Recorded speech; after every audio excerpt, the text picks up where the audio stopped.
Hello student, स्वागत है आप सभी का एक बार फिर से हमारे इस ऑफिशियल यूट्यूब चैनल में जिसका नाम है एसोल सॉल्यूशन। मैं चंदन कुमार हाजिर हूँ आप सभी के सामने अपनी एक और नई वीडियो के साथ। सो गाइस, आज की इस नई वीडियो में हम बात करेंगे उन सभी स्टूडेंट्स के लिए जो कि एसओएल, एनसी वेब या फिर दिल्ली यूनिवर्सिटी के किसी भी रेगुलर कॉलेज में पढ़ते हैं और उनके पास में बीए प्रोग्राम का कोर्स है और वो 6th सेमेस्टर के स्टूडेंट्स हैं। तो आज की नई वीडियो उन सभी स्टूडेंट्स के लिए मोस्ट इंपॉर्टेंट रहने वाली है।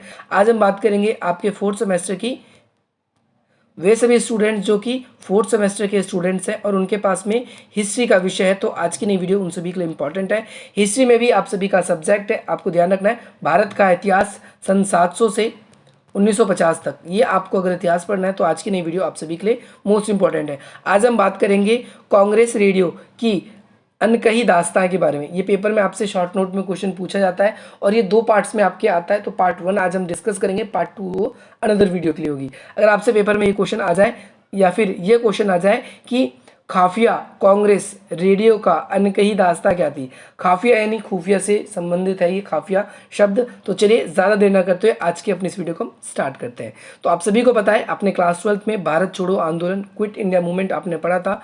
भारत छोड़ो आंदोलन के ठीक 5 दिन बाद ही बम्बई ग्वालियर टैंक के इलाकों में एक घटना घटी।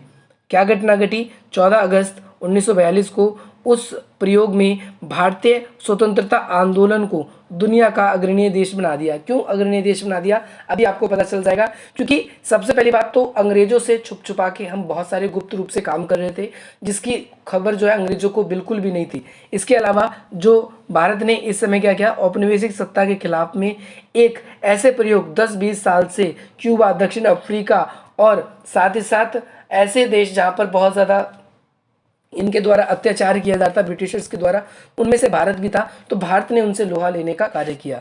यह घटना कब की है? यह घटना आज़ादी के आंदोलन के बिल्कुल निकटवर्ती है और आधुनिक टेक्नोलॉजी, दूरसंचार, रेडियो प्रणाली का इस्तेमाल से संबंधित है। आप सभी कांग्रेसी रेडियो का नाम स्टार्टिंग में आपने सुना, तो ये किससे संबंधित है? आधुनिक दूरसंचार प्रणाली रेडियो के इस्तेमाल से है। इस लिहाज से कांग्रेस ने रेडियो की 75वीं सालगिरह कही है इसको। क्या है ये? चलिए स्टार्ट करते हैं कि कांग्रेस अधिवेशन में महात्मा गांधी के संबोधन और करो और मरो के प्रस्ताव में कुछ घंटे बाद ही पुलिस के अधिकारियों ने जितने भी आंदोलनकारी थे कांग्रेस पार्टी के, उन सभी को धड़ पकड़ना शुरू कर दिया। जब जैसे ही महात्मा गांधी ने ये बात बोली कि करो या मरो, क्विट इंडिया मूवमेंट चल गया है, अब अपने देश की आज़ादी के लिए आपको लड़ना ही पड़ेगा, तो इसके लिए पूरे देश में जिला पंचायत या फिर जो ग्राम पंचायत थी, अलग अलग स्तरों पर हजारों लोगों की गिरफ्तारी हुई।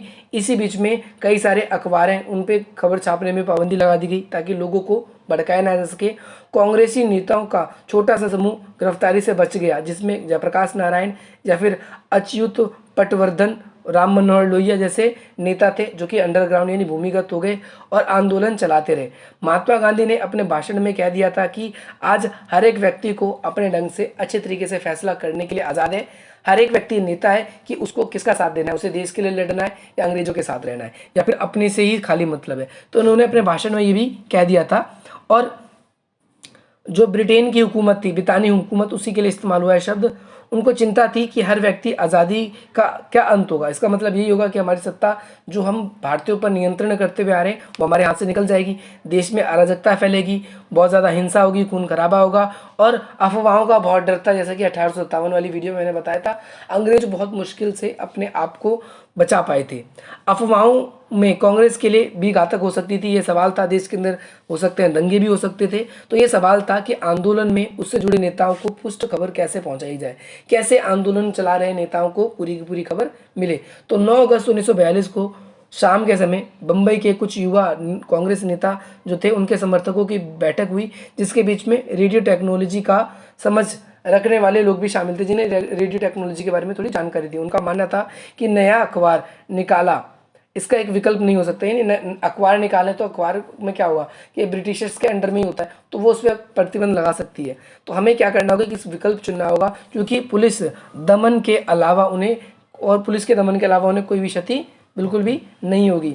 इसके अलावा आयाराम जो कांग्रेस के अधिकतर नेता थे, उन्होंने कई भाषणों के जरिए अपने आंदोलन को बढ़ाए रखा, लोगों से संवाद करते रहे और इसीलिए उनकी आवाज़ जो है वो आम लोगों तक बेहतर तरीके से पहुंच पाती थी, या फिर लोगों के लिए ये एक विकल्प था। हम ये भी कह सकते हैं कि अगर सरकार अपनी या कांग्रेस अपनी कोई बात कहना चाहती है जनता से कि आंदोलन में ऐसा करिए ऐसा न करिए, तो उसके लिए महत्वपूर्ण भूमिका उनकी रहती थी।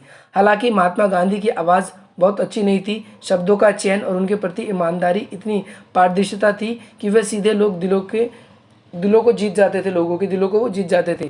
नेहरू, बोस, पटेल, इसके अलावा जो बहुत सारे महारथी ऐसे भी थे, जो कांग्रेस के कुछ युवा नेता सीधा जनता से संवाद करते थे। लोहिया भी प्रभावशाली नेताओं में से एक थे, जो कि जनता के मन में क्या चल रहा है, जनता की बातें जो है वो वहाँ तक लाने का कार्य करते थे। लेकिन 20 से 30 साल की उम्र में ही युवा ब्रिगेडियर का रास्ता निकाला किसने? बोस ने, ध्यान रखना है। और कुछ बैठक मुख्य रूप से 4 लोग, या फिर 4 लोग कौन कौन से थे आप यहाँ पर नाम ध्यान रखना है। बाबू भाई खाखड़, इसके अलावा विट्ठल दास झवेरी, है ना, उषा मेहता और नरीमन अब्राबाद, ये कुछ नाम है जिन्होंने बैठक करी थी। किस चीज़ को लेकर? लोगों को संगठित करने को लेकर। सबकी नज़र किस पे थी? प्रिंटर पे थी। लेकिन इंग्लैंड से रेडियो टेक्नोलॉजी सीखकर आया प्रिंटर ट्रांसमीटर बनाने के लिए तैयार हो रहा था। ये ट्रांसमीटर तैयार होने लगा था और ये जो ट्रांसमीटर है ये पूरी तरीके से क्या है, बनाया गया। बनाने के बाद में इन्होंने गुप्त रूप से सूचना जो है एक दूसरे से ये इसी तरीके से साझा करी थी और भारत छोड़ो आंदोलन जो है ये इन्होंने इसी तरीके से आगे बढ़ाया था। इसके इन्होंने क्या किया, आगे चल के एक स्टेशन बना दिया, रेडियो स्टेशन, और रेडियो स्टेशन का नाम दिया the voice of freedom. The voice of freedom, voice होता है ना आवाज़, वॉइस मतलब आवाज़, ये नाम रखा गया। थोड़ी ही हीला हवली में उसी दिन उस प्रिंटर ने, है ना, गर्जना यानी जो भी आवाज़ साउंड है उसका साउंड निकलने लगा और वो थोड़ी देर में ट्रांसमीटर को जोड़ तोड़ कर उपयोग लायक उसे बना दिया गया। उस समय रेडियो के कुछ जुगाड़ किए गए थे, जुगाड़ के थ्रू इसको चलाया गया था और एम्पियर के थ्रू एक दूसरे से ये कनेक्ट हुए थे। हर कोई अपना नाम बदल बदल कर एक दूसरे से संपर्क साध रहा था ताकि अंग्रेज भी ने क्या ना कर सके, ट्रैक ना कर सके, है ना। तो पहला रेडियो स्टेशन कहाँ पर है? बम्बई में, और फिर इसके बाद में कलकत्ता में लगाया गया। सबसे पहले मुंबई में, फिर कलकत्ता में। प्रीवियस वीडियो में मैंने आपको बताया था। और कुछ जिनजी लोग थे जो कि इनके अधिकार दे दिए गए थे, कुछ बड़े लोग थे उनको भी अधिकार दे दिए गए थे, और मद्रास में कई लोग पहले से ही लाइसेंस के थ्रू इसको चला रहे थे। अब आपके मन में क्वेश्चन आएगा कि भाई यह कांग्रेस का रेडियो है कि नहीं, क्योंकि कांग्रेस के कई नेताओं ने इसको बनाने में, इसको चलाने में, इसको यूज़ करने में इनकी बहुत ज़्यादा भूमिका थी। तो नाउ यहाँ पर हम इस चीज़ को अगली वीडियो में डिस्कस करेंगे, क्योंकि शॉर्ट नोट में पहली चीज़ तो यही आएगी। अगर आपसे पूछा जाता है शॉर्ट नोट में क्या ये रेडियो का कांग्रेस है या कांग्रेस रेडियो, ये लिखा हुआ आ जाए शब्द, तब आपको अलग से बताना होगा। होपफुली आज की इस नई वीडियो से आप सभी को बहुत वैल्यू मिलेगी, और इसी प्रकार की इंटरेस्टिंग वीडियोस पाने के लिए आप हमारी वीडियो को लाइक करेंगे, अधिक से अधिक लोगों तक शेयर करेंगे और हमारे चैनल को सब्सक्राइब करेंगे।